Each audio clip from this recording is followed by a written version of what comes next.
Hello बच्चों, let's read the question. The latent heat of vaporization of water is, here we have four options. A, less than the latent heat of fusion of ice. B, equal to the latent heat of fusion of ice. C, more than the latent heat of fusion of ice. D, can be greater or less than the specific latent heat of the fusion of ice, as information given is incomplete. Now first of all, we will discuss here the key concept, and here the key concept is latent heat. तो सबसे पहले we will understand the latent heat.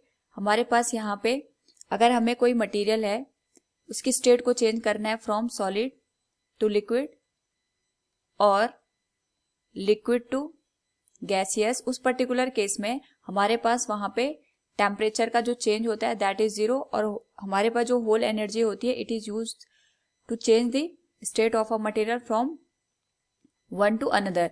Now अगर हम बात करें यहाँ पे हमें गिवन है latent heat of vaporisation and latent heat of fusion. तो अगर हम इन दोनों को समझें, we can write here first latent heat of fusion. तो हमारे पास यहाँ पे जब भी हम फ्यूजन की बात करते हैं, इस पर्टिकुलर केस में हमारे पास जो आइस होती है it get converted into water, यानी हमारे पास एक सॉलिड जो मटेरियल होता है it is getting converted into a liquid material.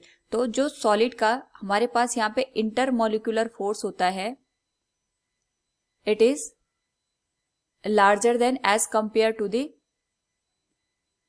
Liquid के अंदर जो हमारे पास यहाँ पे इंटरमोलिकुलर फोर्स होता है.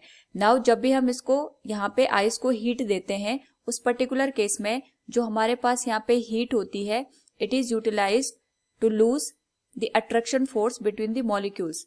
इसकी वजह से हमारे पास जो सॉलिड के मॉलिक्यूल्स होते हैं उनके भी जो अट्रैक्शन फोर्स होता है वो रिड्यूस हो जाता है, और हमारे पास जो मटेरियल है यानी आइस जो है वो वाटर में कन्वर्ट हो जाता है. यहाँ पे हमें जो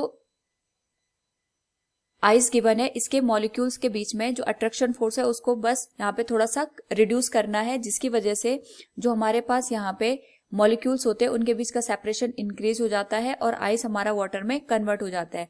नाउ अगर हम बात करें यहाँ पे लेटेंट हीट ऑफ वेपराइजेशन की, उस पर्टिकुलर केस में हमारे पास जो वाटर होता है it is converted into the vapour. ये वेपर में हमारे पास यहाँ पे कन्वर्ट हो जाता है.